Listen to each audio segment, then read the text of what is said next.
Hola, soy Leonardo Villada Pérez, estudiante de la Maestría en Psicología Comunitaria de la Universidad Nacional y Abierta de Distancia, UNAD, bajo la dirección del Dr. Diego Alejandro Botero en el curso Pensamiento Latinoamericano. Y les quiero compartir razones para entender la emancipación.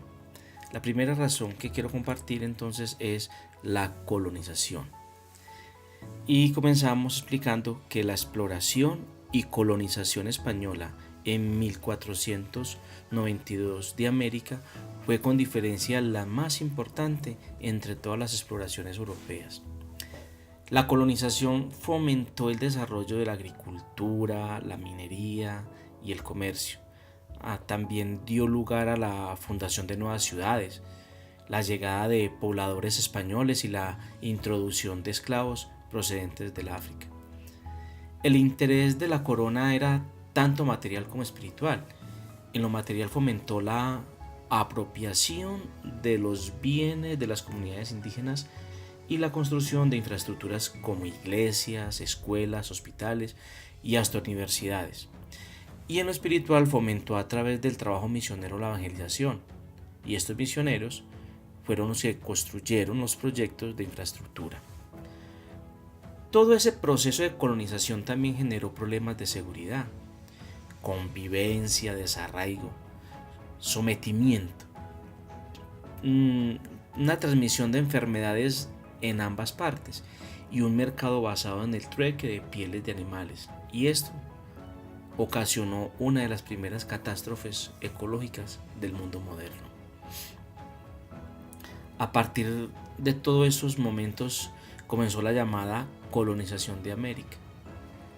En otras palabras, se podría denominar como modernización o la nueva modernización, donde los españoles formalizaron la figura monárquica, que era la forma de gobierno que ellos establecieron en América, con la que comenzó a establecerse también otras condiciones sociales, por ejemplo la dirección en el sistema de producción y condiciones de trabajo, pero incorporando a los indígenas como mano de obra no calificada, que eso lo llamaríamos hoy en día, o podría ser más bien mano de obra forzada.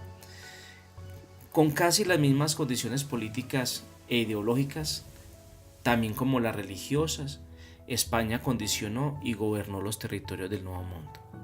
Entonces América con relación cultural y religiosa, en donde fue introducido el idioma español y la religión católica, la cual pasó a ser oficial posteriormente. Entonces podríamos también afirmar que América comenzó la asimilización cultural y religiosa desde una colonización que le permitió conocer por primera vez su historia y definir su propia población, que pasa de ser amerindia a mestiza, por esa mezcla genética que culturalmente comenzó a darse en ese momento.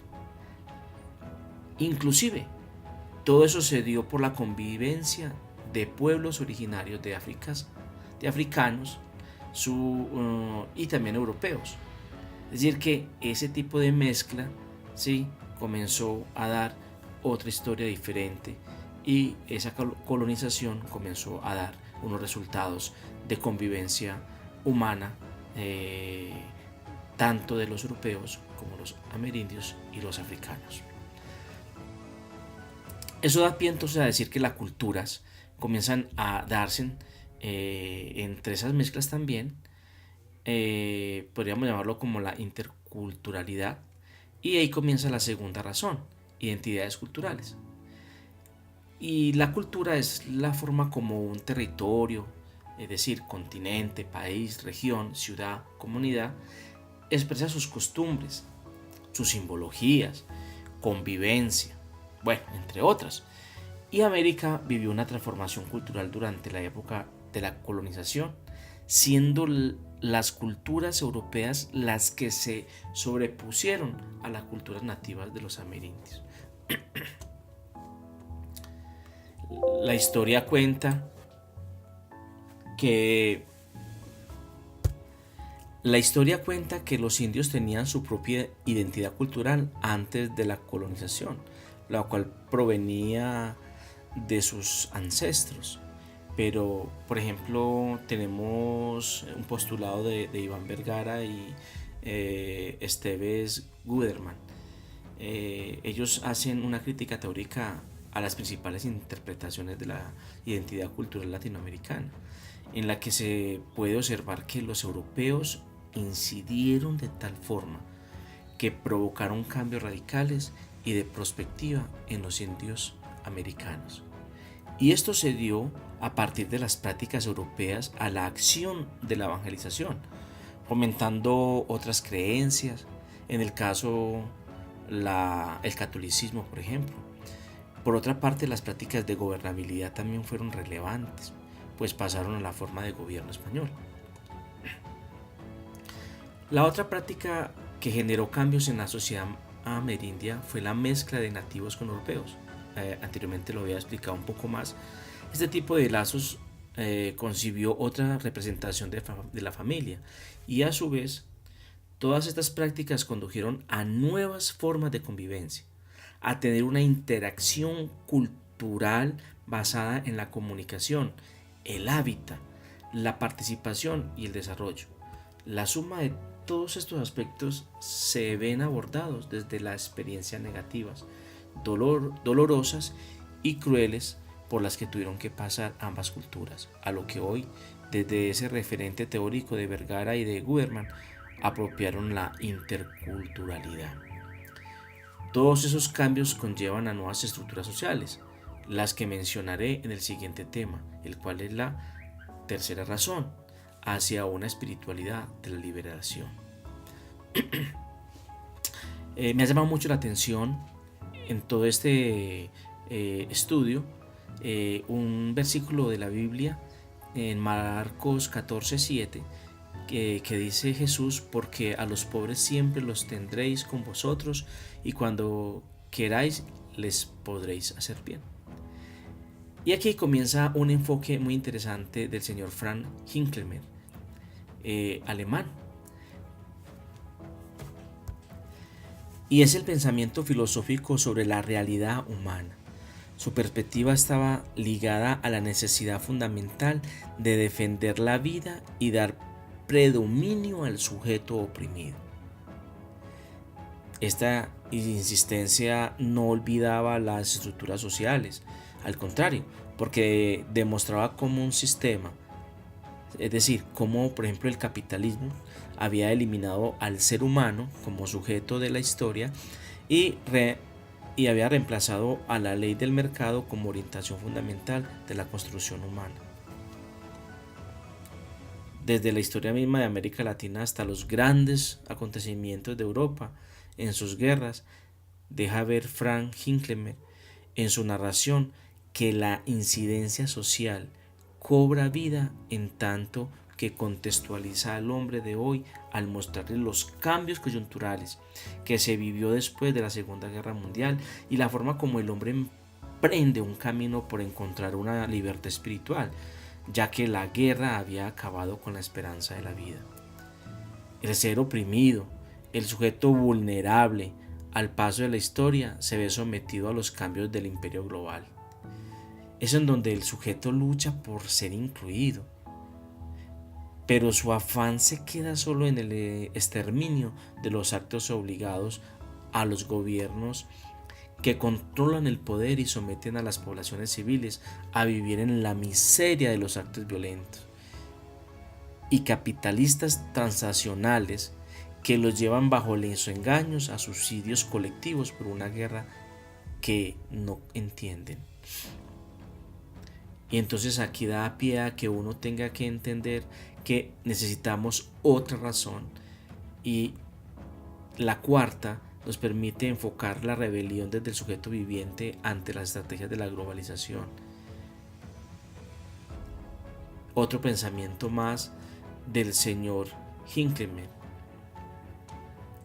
Y aquí él cuenta la experiencia del sujeto crítico en medio del proceso de la globalización neoliberal.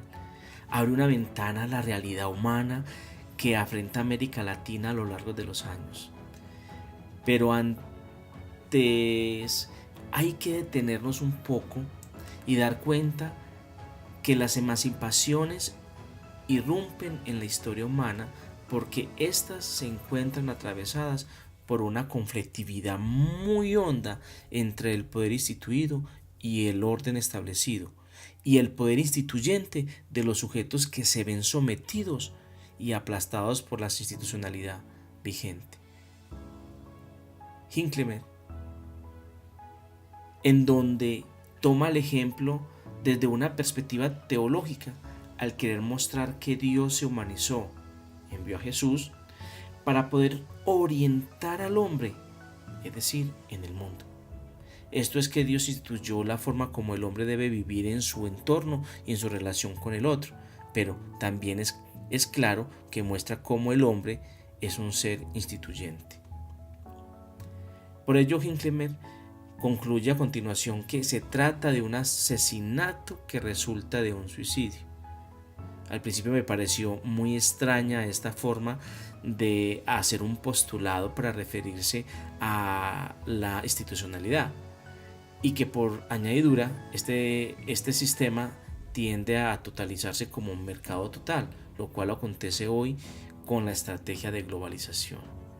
El ser humano deja de ser el sujeto de su propia vida.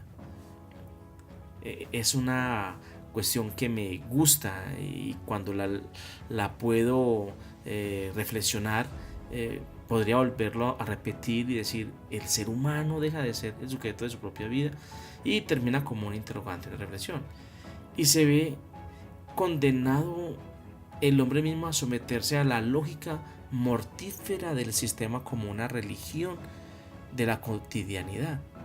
En expresión de Marx, que es otra cuestión que me gustó mucho dentro del proceso, dice que por tanto nuestros pensadores sostienen que liberarse de este sistema implica una crítica de la religión del mercado. Y aquí hay otro concepto muy importante, es decir, el mercado se vuelve una religión, es decir, una forma de vida, una creencia de vida del mismo hombre, que posiblemente entonces lo saca de la libertad y lo somete, así como la defensa de una ética del sujeto. Es impresionante la forma como lo hace, y me gusta esa parte. Y eso nos conlleva entonces a una cuarta razón, donde entonces tenemos que meter al sujeto en un proceso de ética y de convivencia. Porque si está esclavizado, ¿cómo va a tener emancipación dentro de un proceso liberador? Y Frank Hinckley entonces habla sobre ética y convivencia, y esta es la cuarta razón.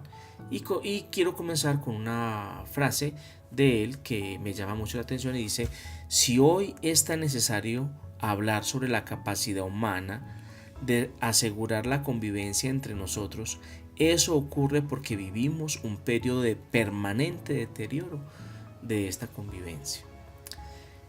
Desde un marco de la filosofía contemporánea, entonces podríamos decir que el arte de interpretar toma un papel de importancia para poder entender y justificar la participación de la sociedad en un mundo globalizado, claro está, y permeado por unos sistemas que han deteriorado los valores civiles y han impuesto valores de la ética del mercado. Es decir, ahí viene el concepto de emancipación o el concepto de esclavitud. Frank Hinckley, en este sentido, él presenta trabajo de una forma que da o conlleva a la reflexión sobre la ética de la convivencia y su importancia en nuestra sociedad, en una era donde lo indispensable es inútil, debido a la racionalidad que impone el modelo de la globalización neoliberal. La globalización se registra como el nuevo orden mundial que pesa sobre los países desarrollados, los cuales han logrado avances desde unas economías más sólidas y capaces de comercializar, entre comillas, el mercado, en otros países desde un ámbito mundial, teniendo en cuenta que también han incidido en la economía de países en desarrollo, contribuyendo también a que obtengan avances, en especial en el sector del mercado interno y externo.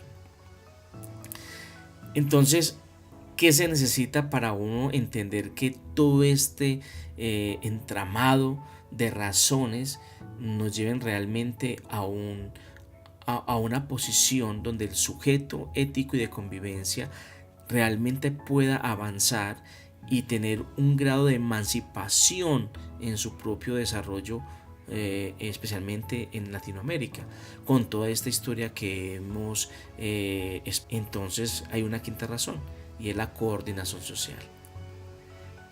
En el mundo marca una diferencia grande en el modelo del nuevo orden mundial, dice Leitner.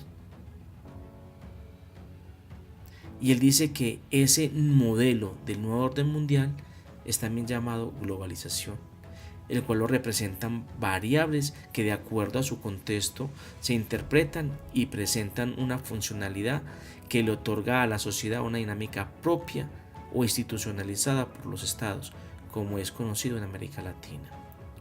El postulado aborda los fenómenos que cada variable puede enfrentar en su momento decisorio de la acción misma del indicado, los colectivos o la institucionalidad, los cuales están sometidos a la corrupción del poder público y al mismo tiempo está dividido por la intención de interés propio.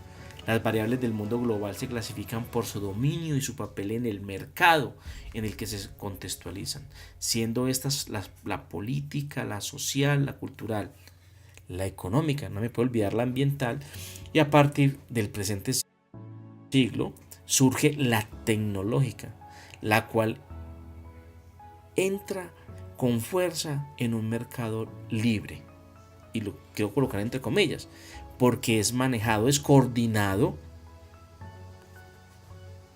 por el capitalismo y la burocracia, y se deja a un lado la parte social, exagerando todas las clases burguesas y clientelistas, emancipador de las nuevas tendencias de la comunicación social. Es decir, ahí puede haber una contraposición frente a lo que puede decir Leitner, de que la coordinación social tiene que ir allá a ese estado de intervención, y tendríamos que decirlo en la forma ética de la convivencia humana, como lo presenta Hintemer y ahora lo expone Leitner, y es muy claro, es decir, el hombre, a pesar de sus cambios, sus desarrollos, sus estructuras nuevas, su colonización permanentemente en la cultura de décadas y décadas, llegamos a un momento donde no podemos desligar la ética y la convivencia para emancipar una nueva clasificación humana, donde el pobre no sea excluido, sino que sea incluido en un proceso social digno y justo socialmente. Gracias, espero que este documento les haya ayudado a entender un poco todo este lenguaje de un pensamiento latinoamericano.